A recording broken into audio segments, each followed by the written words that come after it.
Today we're going to talk about these issues: weight gain, breast health, osteoporosis, HRT, and aging. You might wonder, how are we going to cover all of this in an hour? Well, first of all, I talk very fast. You probably already figured that out. But the second thing is that all of these issues are related to the same diet and lifestyle habits. Once you understand what optimal habits and dietary excellence are all about, it applies to every one of these things. So we don't have to have a different program to lose weight and a different program for all these different things. So before we get into actually what my recommendations are and how they apply to these issues, let's deal with three myths that come up all the time. And the first one is, and I hear this every day when I give lectures, well, you know, Dr. Pam, there's a lot of confusion. Has anybody heard about this confusion that exists about what constitutes a healthy diet? We need to do more research. We have a lot of different opinions. Well, actually, opinions in this industry don't count. Science does. And if we stick with the reliable scientific literature, we see very clearly that there is a specifically good diet for humans, and there are poor dietary choices for human beings.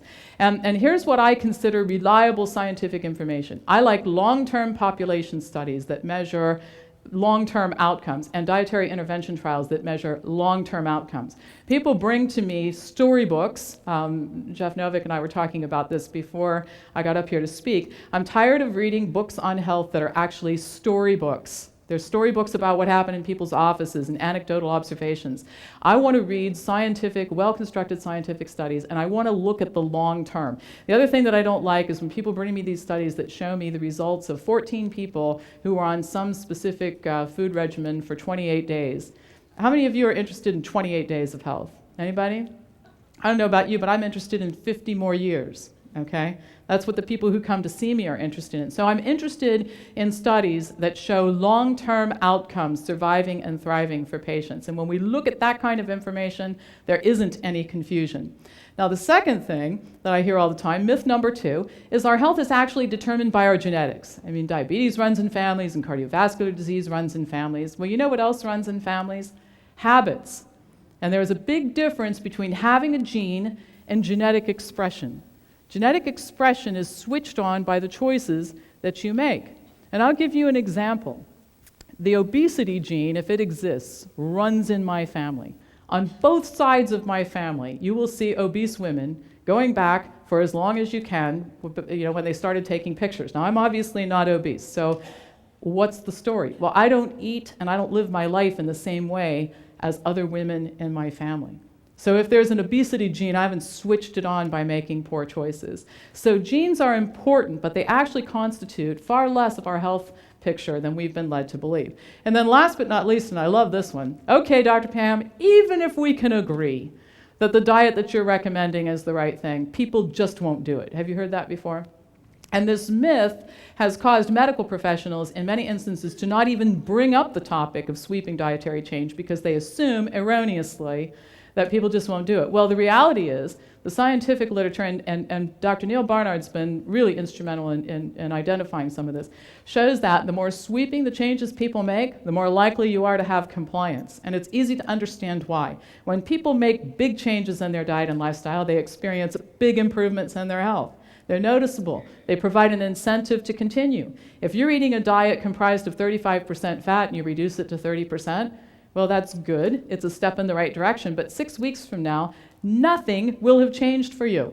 You'll be the same weight. Your appearance will be the same. Nothing will have changed. Okay? So it's by making sweeping dietary change and changes in lifestyle that we see the benefits. Now, what is dietary excellence? Okay? We offer 2 types of programs at the Wellness Forum. We offer a basic program for the average person who comes in and wants to do better for themselves, and then we also offer therapeutic diets, and there's a difference, okay? I think it's important to differentiate those 2 things when we're talking to the general public.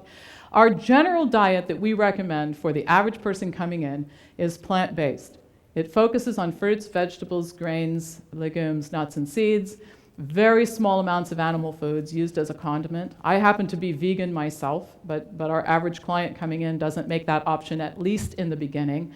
No dairy, low fat, very low in fat. It's high in fiber. One common thing we hear from people who start our regimen is that it's a moving experience for them.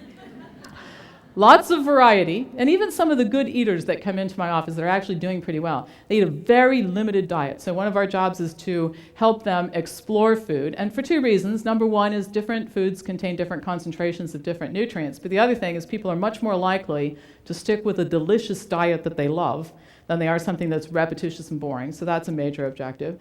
Avoid highly refined or highly processed and refined foods. Minimize caffeine and alcohol, and differentiating between food and a treat. I think sometimes the perception is that if you practice dietary excellence, then that means you can't ever have another piece of chocolate as long as you live. And if that were the case, then I would not be doing this, because if there is no more chocolate, I've lost my will to live. But let's differentiate between food and a treat. And the reason why people end up in my office is they're treating themselves 13 times a day. So one thing we help people understand is the first thing you do is you purge all this bad stuff from your house and from your office and from your car. Because even as much as I know about this, if my house were filled with cookies and ice cream and all that sort of thing, sooner or later it calls my name from the kitchen, okay? And I will go eat it. Willpower can't be part of this deal. But if I go to a birthday party and I have a piece of birthday cake and I go home and there's no more cake, then I can't eat anymore, okay? So situational treats are okay, but you have to get that stuff out of the daily diet because it displaces better options. Now, optimal habits: proper hydration, drinking enough filtered water every day, adequate exercise, and I'm going to talk about this. The human body was designed for movement, and the idea that you can sit and watch every morsel that comes into your mouth and not worry about exercise is just not right, in my opinion. Rest and recreation, adequate sleep, quality relationships, and social connections. And the point here is that being an optimally healthy person deals with more than just food, more than just exercise. It's being a well-rounded person and paying attention, conscious living in terms of all aspects of your life. Now, here are the things that people tell me. When I go through this whole thing, they say, well, I'd love to do that, but it takes time and it costs money. Anybody hear that from time to time? Well, the first thing is I think it costs less money to eat optimally. That's been my experience. My grocery bill is considerably less than most of the other garbologists I know in my life, okay? But the other thing is, and I can make this statement, nobody ever disagrees with it, everybody in this room is going to spend the same amount of money on healthcare in the next 25, 30 years. It's just a question of how you're going to invest it. I invest it in great food and exercise and living well, and other people invest it in insurance copays and pharmaceutical drugs and over-the-counter remedies and time spent off from work dealing with doctor's appointments and that sort of thing. And I guess the question is, how do you want to invest your time and money? I want to invest my time and money living optimally.